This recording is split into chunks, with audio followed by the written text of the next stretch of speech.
Morning students. आज हम लोग example of classification of accounts के बारे में पढ़ेंगे। जैसे खातों के वर्गीकरण के उदाहरण। अभी इसके पहले वाले वीडियो में हमने देखा खातों के प्रकार यानी टाइप्स ऑफ अकाउंट्स। 3 टाइप्स थे, पर्सनल, रियल और नॉमिनल। उसी की समझ को और विकसित करने के लिए हमने यहाँ पर आपके लिए कुछ एग्जाम्पल पहले से लिखा हुआ है। आपको इसमें करना क्या है, देखना क्या है कि कौन सा अकाउंट जो है किस अकाउंट से रिलेटेड है, आपको उसमें फिल करना है। अगर आप ऐसा कर लेते हैं तो मैं समझता हूँ कि इसके पहले वाला जो वीडियो था उसको आपने आसानी से समझ लिया है। अब आपकी समझ विकसित हो गई। तो पहले हम लोग बारी बारी से देखते हैं। यहाँ 3 दिया है, पर्सनल, रियल और नॉमिनल। पहला अकाउंट यहाँ नीचे देखिए लिखा हुआ है कैपिटल अकाउंट यानी पूंजी खाता। कैपिटल अकाउंट किस अकाउंट से रिलेटेड है? जैसा कि हमने बताया था, कैपिटल अकाउंट जो है पर्सनल अकाउंट का जो तीसरा टाइप था, प्रतिनिधित्व व्यक्तिगत खाता, उससे रिलेटेड है। तो इसमें आ जाएगा ये कैपिटल अकाउंट। ठीक है, कैपिटल अकाउंट किसमें चला जाएगा? पर्सनल अकाउंट में। फिर है रोकड़ खाता यानी कैश अकाउंट। कैश, रोकड़ आप जानते हैं क्या है? हमारे लिए क्या है? एक संपत्ति है। कौन सी संपत्ति है? टेंजिबल है कि इनटेंजिबल? टेंजिबल यानी इसको हम लोग देख सकते हैं, मूर्त संपत्ति है। मूर्त संपत्ति है तो ये किस खाते में जाएगा? कैश अकाउंट, वास्तविक खाते में। ठीक है, कैश अकाउंट किस में जाएगा? वास्तविक खाते में। फिर ये हमने 2 देख लिया। अब बात आती है क्रय खाता और विक्रय खाता की। क्रय खाता और विक्रय खाता एक ऐसा खाता है जिस पर कुछ विद्वानों में मतभेद है। कुछ लोग इसको क्या करते हैं, रियल अकाउंट में डालते हैं, और कुछ लोग इसको नॉमिनल अकाउंट में डालते हैं।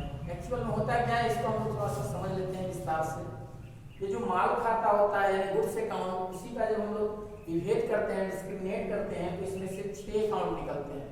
यानी purchase account, sales account, purchase return account, sales return account, stock account और goods and on consignment account. यानी 6 अकाउंट होता है। अब उसको 6 अकाउंट को हम लोग कहाँ रखें, इसको समझना। ये तो है क्रय खाता। क्रय खाता अगर किसी माल या वस्तु से रिलेट करता है तब तो हो जाएगा वास्तविक खाते में।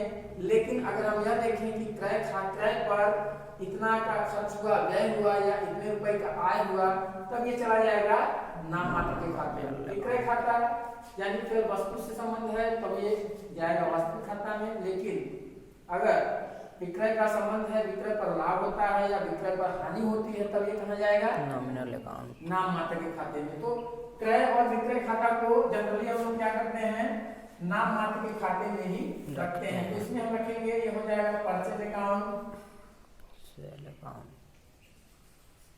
परचेज अकाउंट और सेल्स अकाउंट। ठीक है, 2 हो गया। अब है राम का खाता। बड़ा आसान है, एक व्यक्ति का खाता है। यानी पर्सनल अकाउंट का जो फर्स्ट टाइप था, स्वाभाविक व्यक्तिगत खाता या नेचुरल पर्सनल अकाउंट, तो ये हो जाएगा राम अकाउंट। ठीक है, समझ में आ रहा है आप लोग को? तो यह है निवेश खाता, इन्वेस्टमेंट अकाउंट। ये क्या है? हमारी क्या है? एक प्रकार की संपत्ति है। तो ये संपत्ति है तो ये कहाँ जाएगा? वास्तविक खाता में, रियल अकाउंट में। और एक किस टाइप का है? टेंजिबल है यानी मूर्त संपत्ति है। तो ये हो जाएगा इन्वेस्टमेंट अकाउंट। ठीक है, निवेश खाता हो गया। फिर आगे फर्नीचर खाता। किसी भी व्यावसायिक संस्था में कुछ फर्नीचर की आवश्यकता पड़ती है, और फर्नीचर हमारे लिए क्या होता है? एसेट्स होता है, और वो भी जो है मूर्त संपत्ति है। तो ये कौन सा अकाउंट होगा? रियल अकाउंट, वास्तविक होगा। टेंजिबल, फर्नीचर अकाउंट हो गया।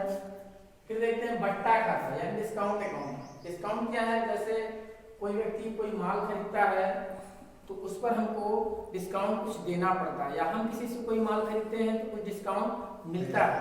तो इस प्रकार का यह आय और व्यय से रिलेटेड है।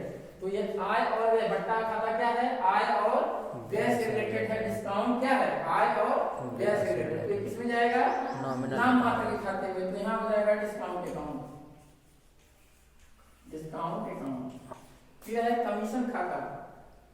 कमीशन जानते हैं, इसको हिंदी में बोला जाता है वर्तन। तो कमीशन क्या है? जब हम कोई कार्य कराते हैं तो उसके बदले में कुछ कमीशन देना पड़ता है। जैसे विक्रय एजेंट को अपना माल बिकवाना होता है, जब हमको अपनी वस्तु का विक्रय कराना होता है, तब हम उसको कुछ अपना कमीशन देते हैं, तब वो हमारी ओर से हमारे रिस्क पर वह माल का विक्रय करता है और जो लाभ होता है उसको हम लेते हैं और उसमें से कुछ प्रतिशत उसको कमीशन के रूप में व्यक्ति को या एजेंट को देते हैं। तो ये हमारे लिए एक प्रकार का व्यय होता है। और बट्टा जब कमीशन जब हमको मिलता है तब आय होता है, जब हम देते हैं तो व्यय होता है। तो ये आय से रिलेटेड है, इसलिए इसको जाएगा लाभांश, इसमें नाम मात्र के खाते में, जिसको हम बोलेंगे कमीशन अकाउंट। ठीक है, फिर आगे देखते हैं हम लोग। यहाँ पर है एकस्व खाता यानी पेटेंट अकाउंट। एकस्व क्या है? एकाधिकार। किसी भी वस्तु का जब हम कॉपीराइट जब इसका हम एकाधिकार करा लेते हैं, पेटेंट करा लेते हैं, तब फिर उसका प्रयोग हमारी मर्जी के बगैर कोई दूसरा व्यक्ति कर नहीं सकता है। तो जो व्यक्ति अपना एकस्व का प्रयोग दूसरे को करने के लिए देता है, उसके बदले में उससे कुछ शुल्क लेता है। तो एक प्रकार की हमारी संपत्ति हो गई। और ये कैसी संपत्ति है? मूर्त की अमूर्त? यह हमारी अमूर्त संपत्ति है, इंटेंजिबल एसेट्स अकाउंट। यहाँ हो जाएगा पेटेंट अकाउंट। पेटेंट अकाउंट यहाँ आ जाएगा। फिर बचता है पूर्वदत्त व्यय खाता यानी प्रीपेड एक्सपेंसेस अकाउंट। ये किस प्रकार का खाता है? पर्सनल है। पर्सनल में 3 टाइप्स थे, नेचुरल पर्सनल, आर्टिफिशियल पर्सनल और रिप्रेजेंटेटिव पर्सनल। तो ये जो है रिप्रेजेंटेटिव है, पूर्वदत्त व्यय खाता किसी व्यक्ति को रिप्रेजेंट करता है। तो यहाँ आ जाएगा, ये किसमें जाएगा? ये व्यक्तिगत खाते में पूर्वदत्त व्यय खाता यानी प्रीपेड एक्सपेंसेस अकाउंट। ठीक है। फिर है बैंक अधिविकर्ष खाता। बैंक अधिविकर्ष खाता क्या होता है? जब हम व्यवसाय का क्या होता है? करेंट अकाउंट होता है। करेंट अकाउंट की ये सुविधा है कि अगर आपके खाते में पैसा नहीं है तो भी आप उसमें से ओवरड्राफ्ट कर सकते हैं, यानी आप बैलेंस, मिनिमम बैलेंस से अधिक आप पैसा निकाल सकते हैं, अर्न कर सकते हैं। तो व्यक्ति जब अपने जीरो बैलेंस से अधिक बैलेंस पर पैसा निकालता है तो अधिविकर्ष कहलाता है। तो ये बैंक हमारे तरफ एक प्रकार से बैंक से ऋण होता है। तो ये किसमें जाएगा? बैंक अधिविकर्ष खाता। ये क्या है? एक प्रकार का व्यक्तिगत खाता है। और यह कौन सा है? प्रतिनिधित्व व्यक्तिगत खाता, bank overdraft, bank overdraft account. फिर है कार्यालय व्यय खाता, office expenses account. Office expense इसमें स्पष्ट दिख रहा है व्यय, और व्यय, आय, लाभ, हानि ये किससे रिलेटेड है? नॉमिनल अकाउंट से। तो यहाँ चला आएगा ये ऑफिस एक्सपेंसेस अकाउंट।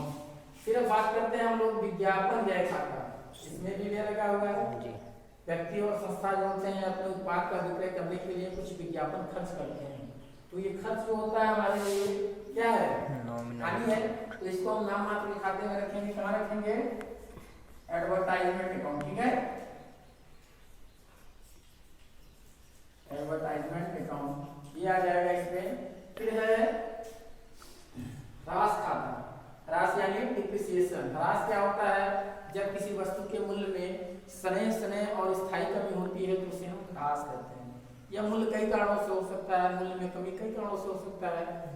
या तो उस वस्तु का प्रयोग करने से उसमें गिरावट आ जाए, या समय व्यतीत होने से, या तो मार्केट में कोई नई वस्तु का आविष्कार हो जाए जिसकी वजह से उसके मूल्य में कमी आ जाए। तो ये 3-4 प्रकार के हो सकते हैं कारण।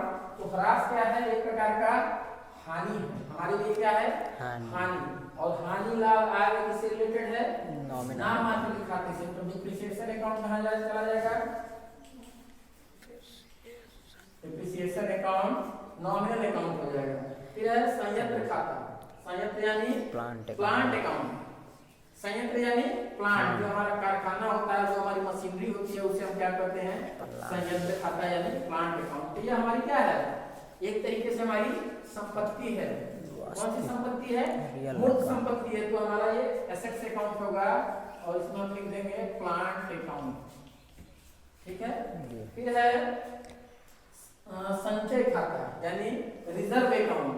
संचय खाता क्या है? Reserve account. सभी व्यापारिक संस्थान अपनी कुछ भविष्य की आवश्यकताओं को दृष्टि करते हुए अपने लाभ में से कुछ फंड बनाते हैं जिसे हम संचय करते हैं। तो ये संचय एक प्रकार का दायित्व होता है और एक प्रकार का यह एक व्यक्ति का एक व्यक्ति को रिप्रेजेंट करता है, इसलिए हम इसको पर्सनल अकाउंट में, रिप्रेजेंटेटिव पर्सनल अकाउंट में इसको हम रखते हैं और ये चला जाएगा रिजर्व अकाउंट, रियल अकाउंट में, सॉरी रिजर्व अकाउंट चला जाएगा पर्सनल अकाउंट। ठीक है, फिर यहाँ आगे बात ये बचा अब आपका आहरण यानी ड्राइंग अकाउंट। ड्राइंग क्या है? आहरण, जो व्यवसाय का स्वामी होता है उसकी पूंजी व्यवसाय में लगी होती है, तो उसको जब किसी वस्तु की जरूरत होती है तो अपने जिस वस्तु में व्यक्ति व्यवसाय करता है उस वस्तु का उसका वो प्रयोग खुद भी करता है, तो खुद के प्रयोग के लिए जब वो अपने घर पे कोई वस्तु माल निकालता है तो उसे हम आहरण करते हैं। ये आहरण जो होता है नकद भी हो सकता है, वस्तु के रूप में भी हो सकता है, संपत्ति के रूप में भी हो सकता है। ठीक है, तो ये जब हम आहरण करते हैं तो ये हम व्यक्ति के जो स्वामी है उसको प्रतिनिधित्व करने लगता है। तो ये व्यक्तिगत खाते का जो तीसरा स्वरूप है रिप्रेजेंटेटिव पर्सनल अकाउंट, ये उससे रिलेटेड है, तो ये किस खाते से रिलेटेड हो जाएगा? Personal account. तो ड्राइंग अकाउंट आ जाएगा व्यक्तिगत खाते में। ठीक है, तो इतना चीज आप लोग को आसानी से समझ में आ गया होगा। इसके पहले वाले वीडियो में मैंने आपको बताया था एक टाइप्स ऑफ अकाउंट, 3 टाइप्स, उसके बाद हमने यहाँ देखा खातों के बारे में, यानी example of classification of accounts. इसको हमने उदाहरण के थ्रू आपको समझाने का प्रयास किया और उम्मीद करता हूँ कि आपको आसानी से समझ में आ गया होगा। ठीक है।